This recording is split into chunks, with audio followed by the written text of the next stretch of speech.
అందరికీ మన ప్రభువును రక్షకుడైనటువంటి యేసుక్రీస్తు వారి పేరిట ప్రత్యేకమైన వందనాలండి.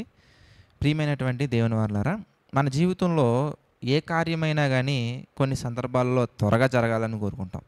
కొన్ని సందర్భాలలో అప్పుడే జరగకూడదని అనుకుంటూ ఉంటాం. కానీ మనం ఎలా అనుకున్నా, ఎలా అనుకోకపోయినా ప్రతిదీ కూడా దాని కాలంలో దేవుడు జరగాలని నిర్ణయించారు. ఒకసారి ఆ మాట మనం చూద్దాం. ప్రసంగి గ్రంథం మనం చూస్తే 3వ అధ్యాయంలో ప్రసంగి గ్రంథము 3వ అధ్యాయము 11వ వచనం ఒకసారి చదువుకుందాం. ప్రసంగి గ్రంథము 3వ అధ్యాయం 11వ వచనం మనం చూస్తే, దేని కాలమందు అది చక్కగా ఉండునట్లు సమస్తమును ఆయన నియమించి ఉన్నాడు. ఏ కాలంలో ఏది జరగాలో అది దేవుడు చక్కగా నియమించి ఉన్నారు. ఆయన నియమించినటువంటి కాలానికి మనం వెయిట్ చేయకుండా, లేదా ఆయన నియమించిన కాలాన్ని మనం అంగీకరించకుండా మనం వెంటనే జరగాలని కోరుకోవటం, లేదంటే కనుక ఇంకా జరగకూడదని కోరుకోవడమే మొట్టమొదటి పొరపాటు అనుకుంటే, ఆ పొరపాటులో మనం గుర్తించకుండా, ఆ పొరపాటును మనం గుర్తించి మనం ప్రభువుని క్షమాపణ అడగకుండా మనం ఏం చేస్తాం ఎంతకనగానే దేవుని చిత్తానికి వ్యతిరేకమైనటువంటి వాటిని బలవంతంగా మన జీవితాల్లో జరిగిస్తూ ఉంటాం. దాని పరిణామమే భవిష్యత్తులో ఎదుర్కొనే ప్రతి దుష్పరిమాణం, భవిష్యత్తులో ఎదుర్కొనే ప్రతి కష్టం కూడా. చూడండి, మనం ఇప్పుడు ఎదుర్కొంటున్న ప్రతి కష్టానికి వెనకాల మనం ఆలోచించినట్లయితే కనుక గతంలో మనం చేసినటువంటి పొరపాట్లే ఉంటాయి. బాగా మనం శ్రద్ధ పెట్టి ఆలోచించినట్లయితే ప్రతి విషయంలో కూడా, ప్రతి పనిలో కూడా దేవుని చిత్తానికి మనం అవకాశాన్ని ఇచ్చి ఆయన జరిగించినప్పుడు మంచిది, ఆయన జరిగించకపోతే మరీ మంచిది అని యోబు వలె మనం చెప్పగలగాలి. దేవుడు మనకి ఆశీర్వాదాలు దయచేశారు. ఇప్పుడు ఇచ్చిన ఆశీర్వాదాలని మనల్ని పరీక్షించడానికి తీసుకున్నారు. అందులో ఏముంది అని మనం ఆలోచించాలి. కానీ మన దగ్గర కోల్పోయినటువంటివి ఎందుకు కోల్పోయాయి, నేను ఎక్కడ లోపం చేశాను, దేవుని చిత్తానికి ఎక్కడ వ్యతిరేకంగా ఉన్నాను ఆలోచించడం వరకు ఓకే. కానీ దేవుని చిత్తానికి వ్యతిరేకంగా ఉన్నానా లేదని కనీసం ఆలోచించకుండా మన దగ్గర నుంచి దూరం అయ్యే ప్రతి దాని కొరకు సమయాన్ని వృధా చేసుకొని, సంఘాన్ని కోల్పోయి, సంఘ సహవాసాన్ని కోల్పోయి, ప్రార్థనను కోల్పోయి, బైబిల్ స్టడీ కోల్పోయి, అన్నీ కోల్పోయి నాకు అది కావాలి, అది కావాలి, అది కావాలి, అది కావాలని దేవుని యొక్క పనులన్నీ విడిచిపెట్టి మనం పరిగెత్తడం అనేది ఉంటారు చూసారా, అది ప్రయాసతో కూడుకున్నటువంటిది. దేవుడు ఇవ్వనటువంటి దాని కొరకు ప్రయాసపడటం, దేవుడు ఇవ్వనటువంటి దాని కొరకు పరిగెత్తడం అంటారు.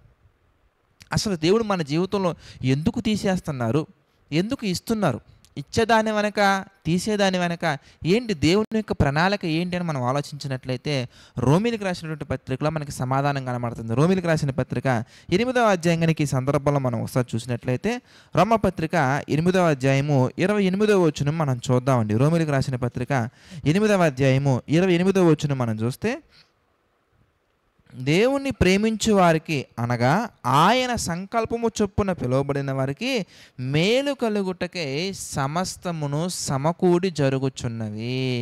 ఎందుకు జరుగుతున్నాయంట మన జీవితంలో ఇవన్నీ కూడా? మేలు కలగటానికి.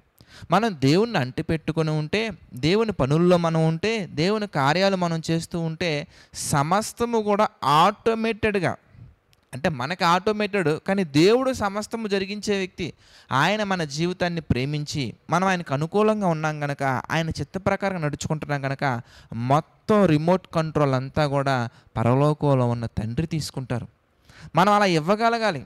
మనం లాక్కుంటే ఆయన విడిచిపెడతారు, అందులో ఏముంది. కానీ ఆయన విడిచిపెట్టకుండా ఎప్పుడూ ఉండే వ్యక్తిగా ఆయన ఉంటారు. కానీ మనం ఆ యాక్సెసిబిలిటీని మనం కోల్పోయి, మనకు ఆయనకి మధ్యలో మన పాపంలో మనం గోడగా పెట్టుకొని మనం ఉంటే ఇక మన నిర్ణయాలు అవుతాయి అన్నీ కూడా.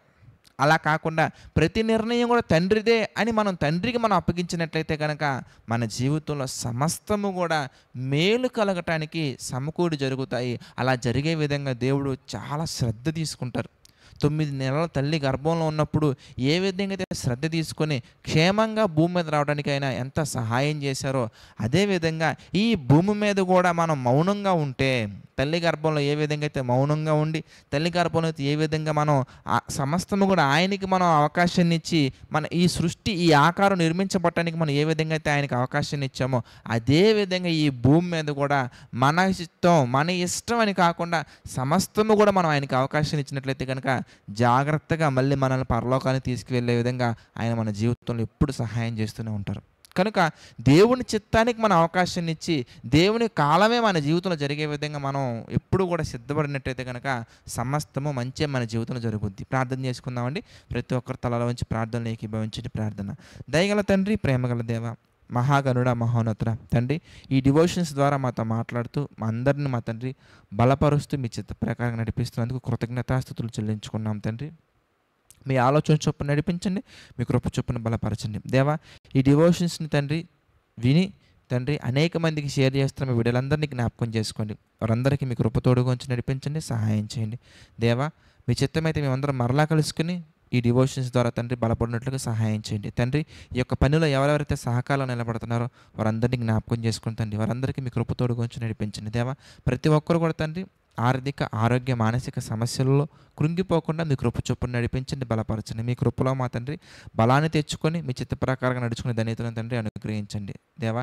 ఈ పరిచర్యలో పాలుభాగస్తులు అవుతున్న వారిని, వారి కుటుంబాలను తండ్రి దీవించండి, ఆశీర్వదించండి. సమస్త మహిమ, ఘనత, ప్రభావాలు మీకే చెల్లించుకుంటూ మా ప్రభువును రక్షకుడైనటువంటి యేసుక్రీస్తు వారి పేరిట ఈ ప్రార్థన అడిగి వేడుకొనుచున్నాము తండ్రి. ఆమెన్. అందరికీ వందనాలండి. God bless you all.